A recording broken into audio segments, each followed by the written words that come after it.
The following program contains strong sexual content. Viewer discretion advised. Warning, today's show is going to take a deep dive into what I consider the most heinous, despicable, and evil thing ever perpetrated by a parent. I was my dad's sex slave. You said that you would wake up to your father on top of you. When I was 6, he started kissing me. I was 7 years old. He started sexually abusing me. My father fed me drugs. He put a bag over my head and suffocated me. As unimaginable as this story is, you haven't heard the worst of it yet.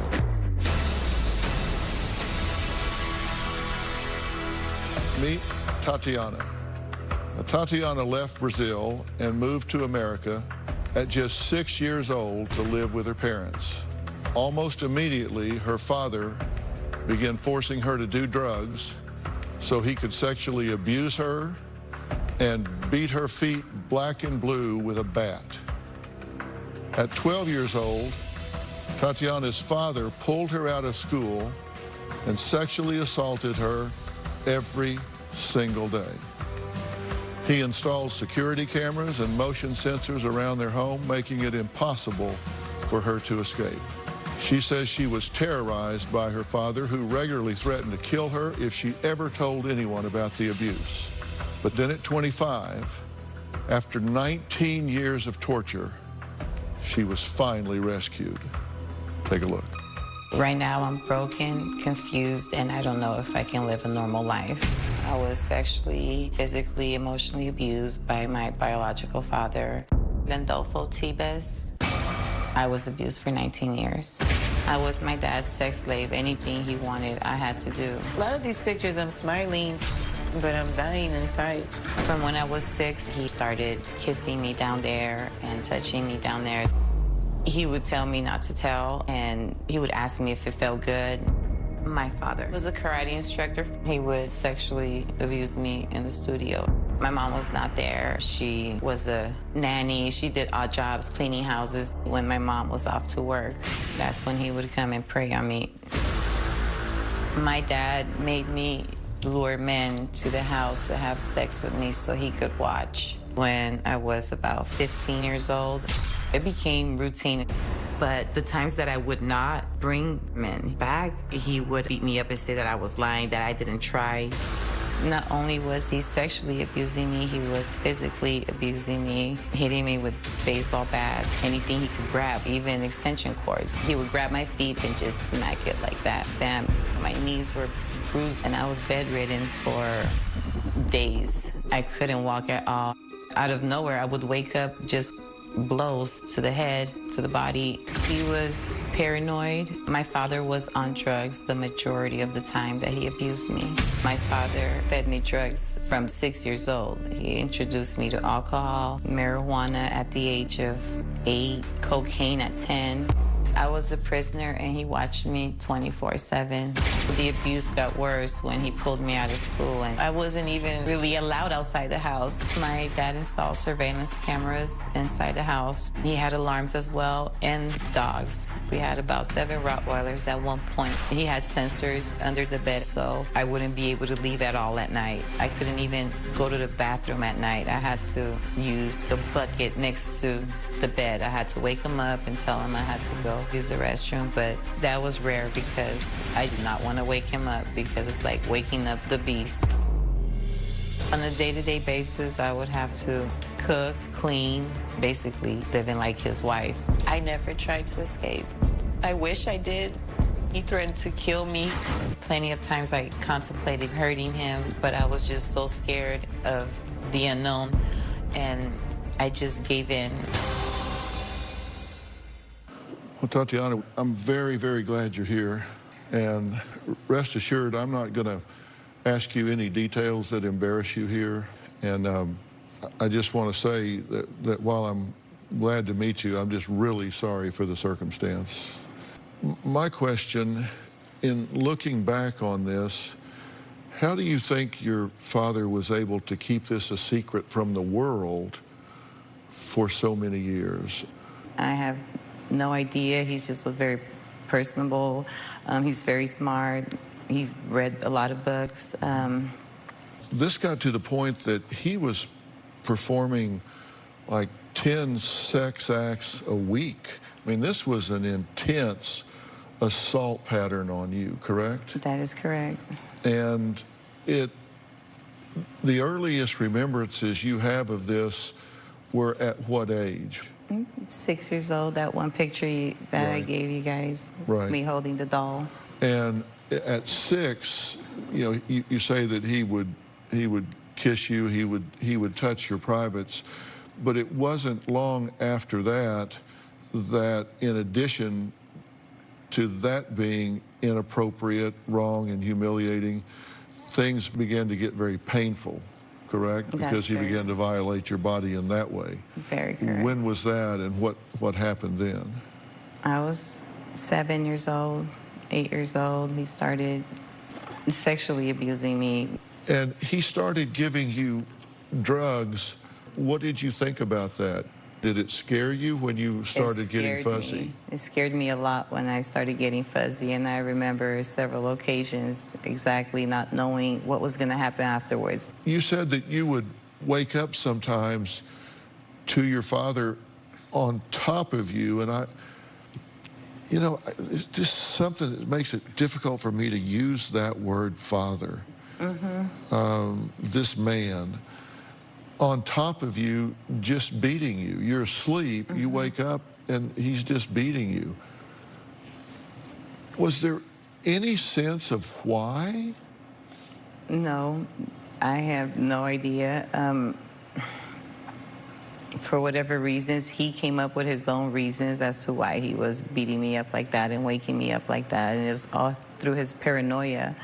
I just know that I had to sleep almost with one eye open, scared. You said he would take a baseball bat and beat the bottoms of your feet. He would make me give my feet to him, and I would do as much as I could because I didn't want the swinging to go everywhere, because there was times also that my knees were so bruised, my elbows, everything, because he was just swinging. You say at age 10, he was a karate taekwondo instructor. You say he raped you in the studio, in the dressing room. Correct. So there were other people around, but he would take you there early before the class started? Correct. Now, you say at age 12 that he took you out of school. He didn't want me to get close and maybe open up to somebody. Looking back, do you feel guilty that you should have told someone? I do feel guilty, and I should have never continued to let him manipulate me and do what he was doing to me, but I was so scared and uncertain. That's all that I knew. You think about this now as an adult, you have to remember how old you were when this was going on. You can't judge what you did at 8, 9, or 10 with a 20-something brain. Because as a child, we just know what we know as a child. And people don't understand that at that age, a prison is more than motion detectors. A prison is more than locked doors. The psychological prison, the psychological barriers are much more powerful than a locked door. And when a child is controlled by an adult with the fear of what will happen if you tell. Correct, yes. And, you know, people wonder, having gone through this, how you can discuss it so calmly. But you've learned to push this down and encapsulate it, haven't you? I sure have, sir. I was able to manage living that horrible situation. So in my sense, I figure, you know, him out of the picture is, you know, I'm okay. And as unimaginable as this story is, you haven't heard the worst of it yet. We'll be right back.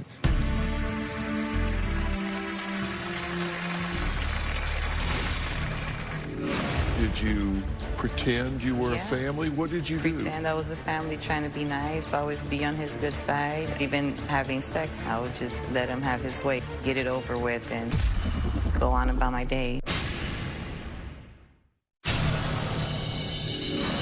This picture, so when I was 12 years old, you kind of tell that I'm intoxicated on this one. My eyes are real low, eyes of somebody who smoked something.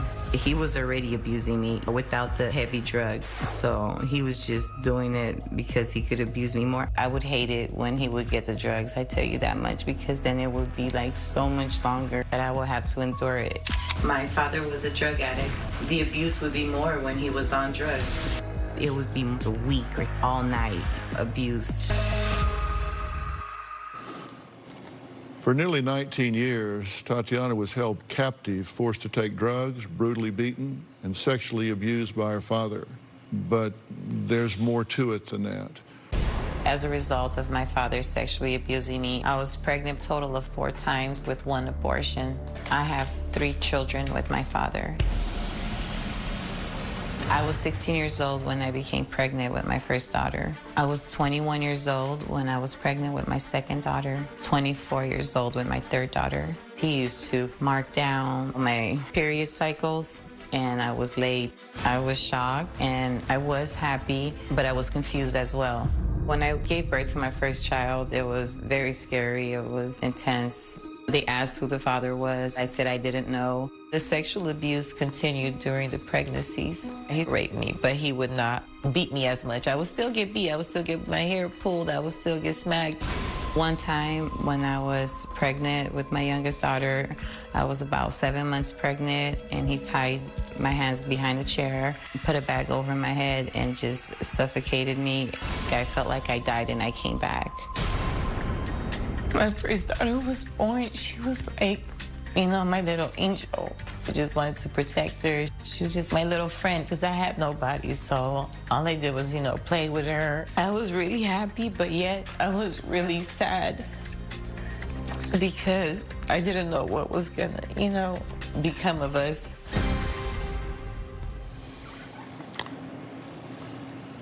So you gave birth to 3 of your dad's, I can't say that word. You gave birth to 3 That means of this monster's children. correct. And you had 1 abortion. You're now 38. You have these children who are how old now? 21, 17, and 14. 21, 17, and 14.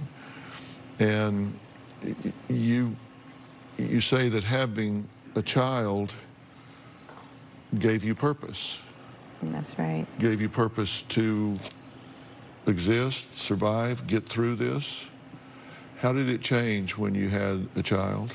Changed my well-being as well, being in the house by myself, having nobody else to lean to, you know, talk to. It was... What would you do to cope? Would you try to make nice with him? Did you pretend you were a family? What did you do? Pretend I was a family, trying to be nice, always be on his good side. You know, even as far as to having sex or whatnot, you know, I knew that he was going to do it anyway, so I wouldn't, you know, try to fight him off all the time. I would just let him have his way so that it would be easier and get it over with and go on about my day. As perverse as this sounds, and I have to ask this because I want to get everything on the table because I want to help you. Were there times that you convinced yourself that you enjoyed this in any way? Were there times where you found pleasure in a given instance that you thought, well, that was okay? No, I would try to tell myself it was okay, but it never felt okay. That's what I mean. You tried to tell yourself, myself. This was okay. This is like husband and wife. Right. But deep down inside, I knew it wasn't okay. Just like my everyday life, I know that my past and my girls are not okay, but I have to live as if it's okay. Yeah. Who else was around when this was going on? Just my brother. He was more in the house. Yeah, and nobody knew. And let me tell you this, sir, and even after my brother, 2 years after he left, he didn't come back. Do you think he knew what was going on? And he was scared as well. The obvious question in everybody's mind is, where was your mother when all this was going on? We'll get that answer after the break.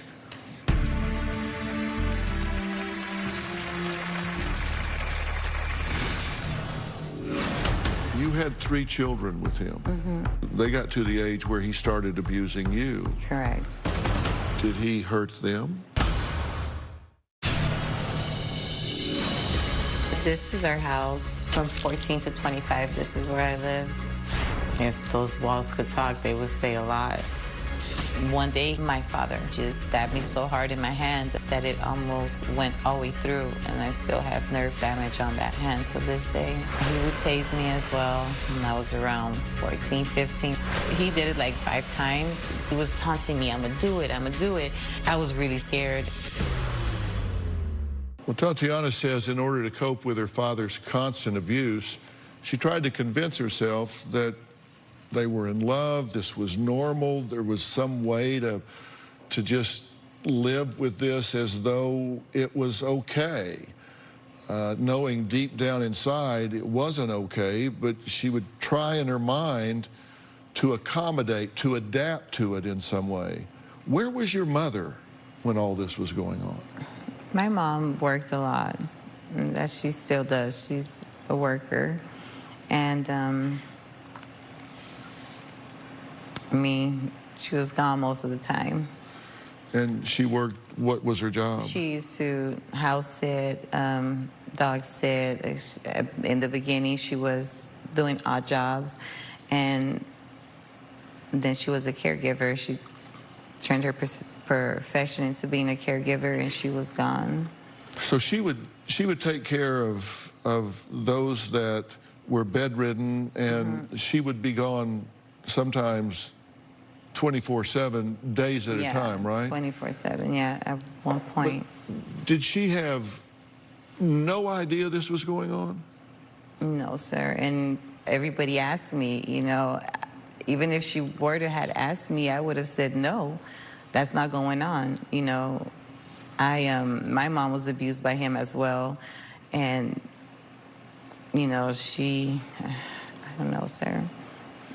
I get what everybody says. She should have seen something, but it's hard, you know, when you're in the situation yourself. Right. No, I get it. And he abused her. Correct. And he abused you. You had 3 children with him. So they grow up in this house, and they got to the age where he started abusing you. Correct. Did he hurt them? He did hurt them physically one time. I remember several times, just, you know, kind of spanking and stuff like that. Do you know if he ever sexually assaulted any of the 3? I've heard from my daughter that he had tried to sexually assault her when she was 7 years old. What did you think when she told you that? I was even more disgusted by him. What did you say to her? I told her I was really sorry that I did not remember. It was one incident that she said that I got him in the room with her, but I had blacked out. I didn't even know this had happened till years later, and that I attacked him. So, alcohol, drugs to control you, and this included crack, meth. He'd do anything he could to alter your consciousness, right? That's correct. And keep you in the zone. Looking back, how young were you when he first gave you crack? About 14 years old. Meth? The same, 14. Yeah.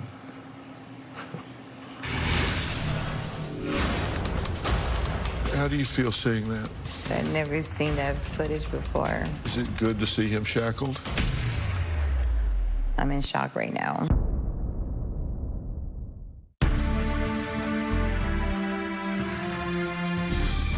Tatiana finally escaped her 19 years of abuse after her father was arrested, but she nearly died in the process. One day, my father was extremely high on methamphetamines after days of not eating, sleeping, and thought I was trying to kill him. That's when he tried to kill me. He became paranoid, and he thought that I was sticking a needle in his lung. I said, if you're really feeling that you're gonna die, let's just go to the hospital. He had a knife in his hand. I convinced him, and he started driving me to the hospital. We got to the hospital, and he circled around several times. I was telling him, kids are there by themselves. 5 Rottweilers in a little hotel room. I tried to jump out the car, and I wasn't fast enough, and he stabbed me twice in the chest, but I was still able to get out and run. I don't remember ever looking back. I just ran. He did come after me. I went right in for surgery. The knife wound was so deep, it was 1 centimeter from the sac of my heart. I told them my boyfriend did this. I don't want him to go back and get my children. They said, okay. So when I woke up from my surgery, I told the authorities, those children are my father's children. I don't want to go back to him. When they said that he was in custody, you can only imagine the relief I got from that news. It's something I thought I would never experience.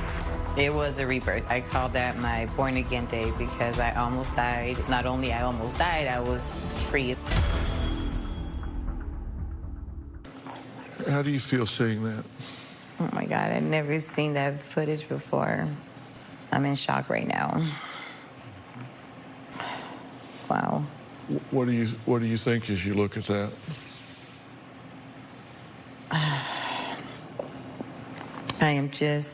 I have no words for it right now. Is it good to see him shackled? It's good to see him shackled. It's very good to see him shackled. But it's also, it's sad. But how can a father do this, to somebody? Like, I just wish every day that he didn't have to do that. That he could just be your dad, and I missed out on it. My girls missed out on it. You feel cheated out of what you didn't have as well as what did happen to you. Exactly. Everything. My whole life, I feel, has been a cheat. And if it wasn't for my children, I would not be here right now, Dr. Phil. I wouldn't. I would have ended my life a long time ago.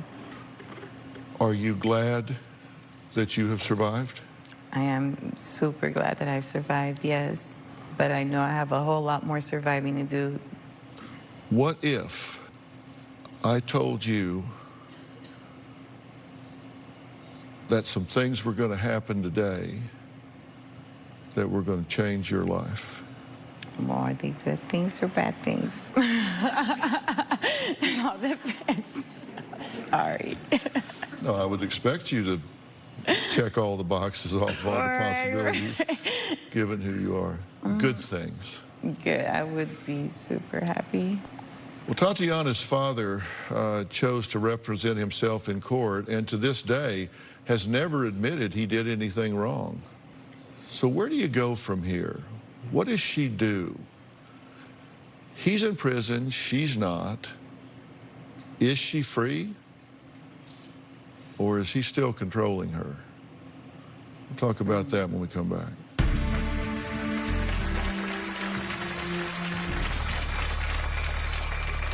I would describe Lindolfo Tibbies as an evil sociopath narcissist. This had to be the most extreme case of sexual abuse that I've ever investigated. Talking with Lindolfo was like looking at the devil.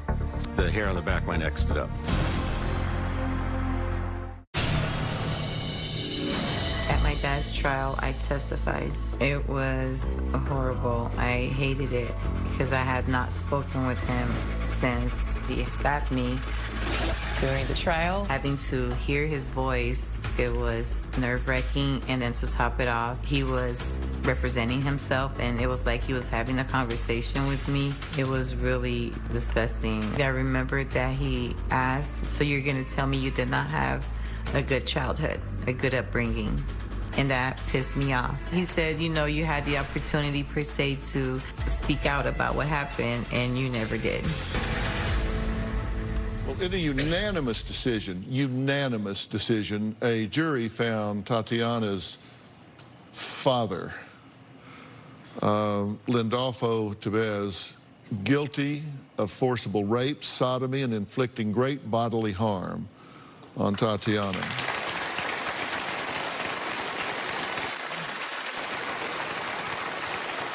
The key evidence, DNA test that confirmed that he was the biological sperm donor of Tatiana's children. Take a look. Lindolfo Tebez is the most pure evil man I've ever met in my life. I would describe Lindolfo Tebez as an evil sociopath narcissist. I was the lead detective on the sexual assault case involving Tatiana. I've investigated approximately in excess of 3,000 sexual assault cases. This had to be the most extreme case of sexual abuse that I've ever investigated. After, taking the initial report, collected DNA evidence from her and from the 3 children, then had to get a sample from Lindolfo, who was still in custody from the attempt murder. The entire time I was obtaining his DNA sample and telling him the reason for the investigation, he adamantly denied ever abusing her sexually with narcotics or alcohol. The DNA was clear evidence that he was in fact the father. In 2009, during the trial, Lindolfo decided to represent himself. During the cross-examination, when Tatiana was on the stand, Lindolfo accused her several times of actually wanting to engage in sex and making it up to ruin his life. Talking with Lindolfo was like looking at the devil. He looked right through me, rage and hatred coming from his eyes. The hair on the back of my neck stood up. As Lindolfo told me that he was going to kill me and kill her as soon as he got out because we were ruining his life. He is absolutely one of the most heinous individuals I've ever had to deal with. Well, joining us now is Rick Carr. Rick was the lead investigator on Tatiana's case, so thank you so much for being here. Thank you for having me. This,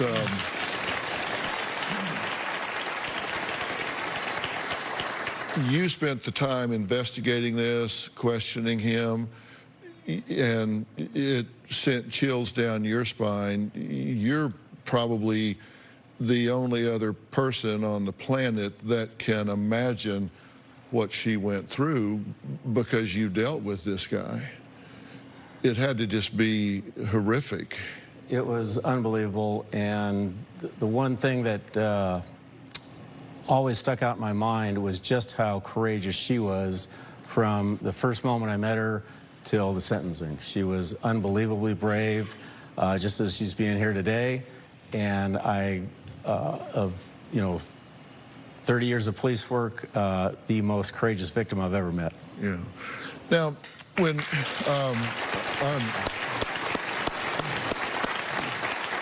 I agree with that, and this guy was incredibly narcissistic. Right up to the DNA, he denied any involvement doing anything at all, right? Entirely, yes. Once it was proven through DNA evidence that he, in fact, had molested her, assaulted her, raped her, then he started to just blame her.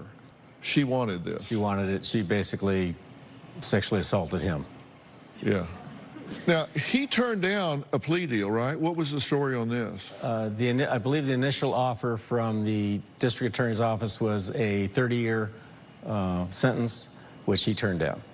Why do you think he turned that down? I think it comes back to what you said, being the ultimate narcissist, and now we could make another show about him where he gets to abuse her even more during the testimony. He traded 79 years in prison to harass you one more time. I know. I did not know this. This is first that I hear. I never knew this. He had a deal for 30 years. Instead, he got 109 just so he could harass you one more time. I can't tell you how much we appreciate you being here today and your sponsorship of her and your commitment to this case. Next, Tatiana says 2 of her 3 children know that her father is their father. She really wants to know how to tell the youngest if she should. She said, what do I do about that? I'm going to answer that question after the break.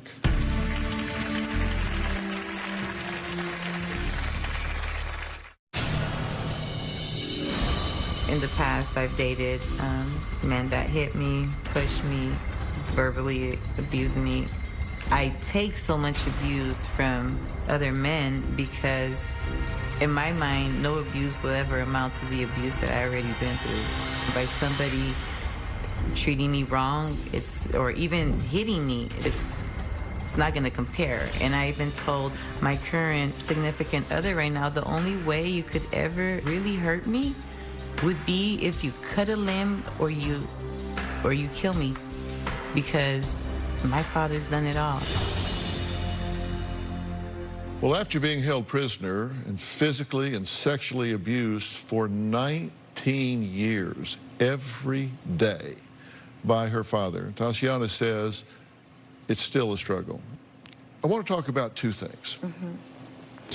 Your youngest doesn't know, right? Correct. The question becomes, do you want her to find out from you or from the internet? Me. You definitely want her in a controlled and loving environment when you tell her this. And when you do tell her, you want to be sure that you're prepared to bust some myths. And we'll help you with some talking points here that you can use when you talk to her. But you want to bust some myths, because people think, if there's an incestuous relationship, then there are problems with intellectual development and health issues, and there is a higher risk for certain complications, but that's not a given, as you've seen with your other daughters. I mean, you have wonderful daughters, and they're bright and thriving and all of that. So you need to dispel some myths so she doesn't have a misunderstanding of what she's in for, and you're going to want to tell her that in every dark cloud there's a silver lining, and for you, she is that silver lining. There's certainly nothing for her to be ashamed of, and there's nothing for you to be ashamed of. You two were victimized in this, but there are some talking points that you can have when you talk to her, but I think you should do that in a way that is surrounded by love, and if the other two sisters can be there, and you guys can just do this in a matter of unity where she has an opportunity to wrap her head around it. And we'll give you some talking points in detail about how best to do that. But she's old enough to do it. This is the time to do it. The time to do it was not when she was 7 or 8. And it's not 5 years from now. The time is now. And we'll help you to do that. Thank you. I asked Tatiana a few minutes ago, I said, what if today is a day that can really change her life for the better? She called me on that. I do have a plan. I'm going to tell her what it is when we come back.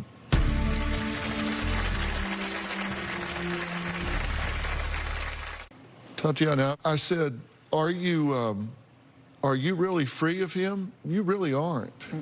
You're really not, because you have, in a sense, still given some of your power away, and he is able for you to feel in any way like you're damaged goods, like you're second class. That means you have a damaged personal truth, and the problem with that is we generate the results in life we think we deserve.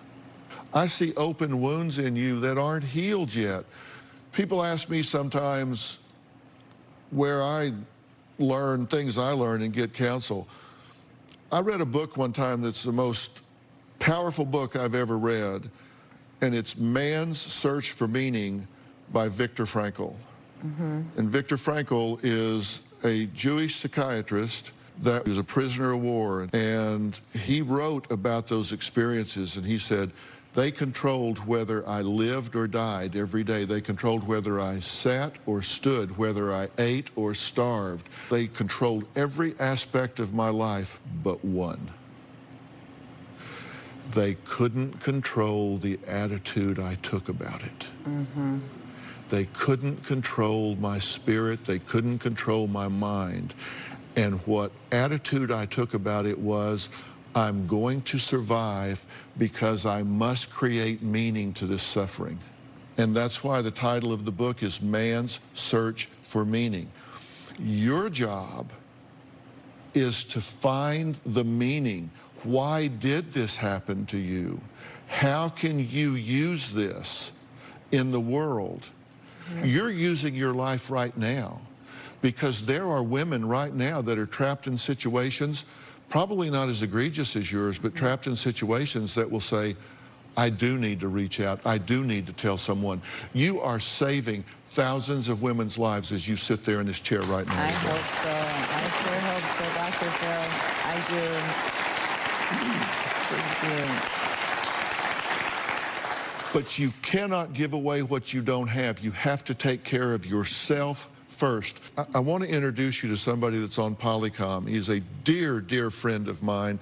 His name is Miles Adcox, and he is the owner and CEO of an organization called OnSite.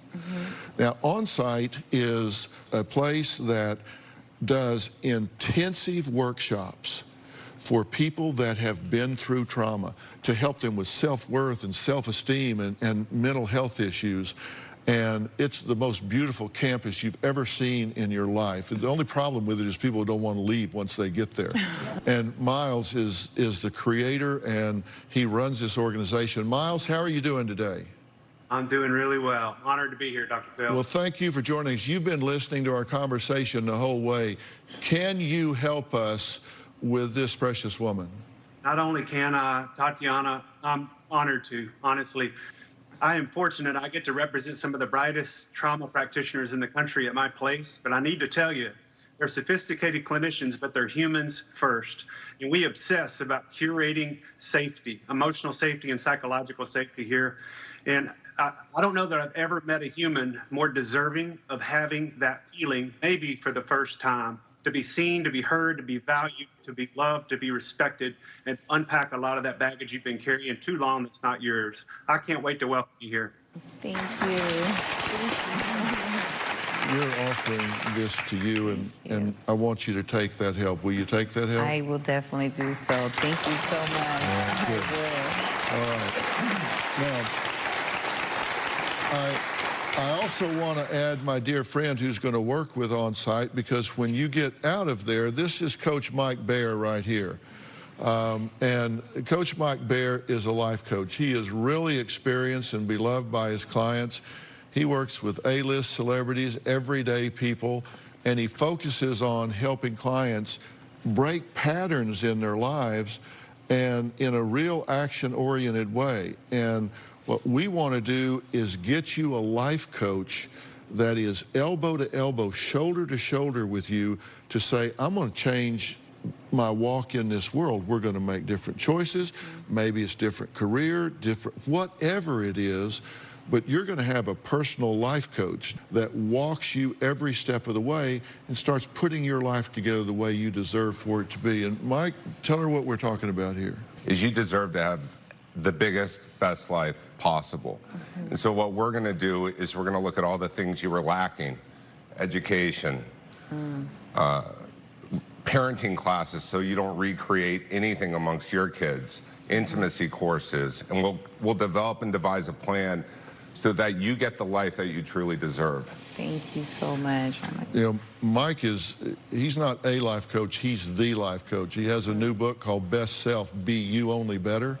And that book was written for you. Fair enough? Fair enough, sir. Okay, we have a deal. All right.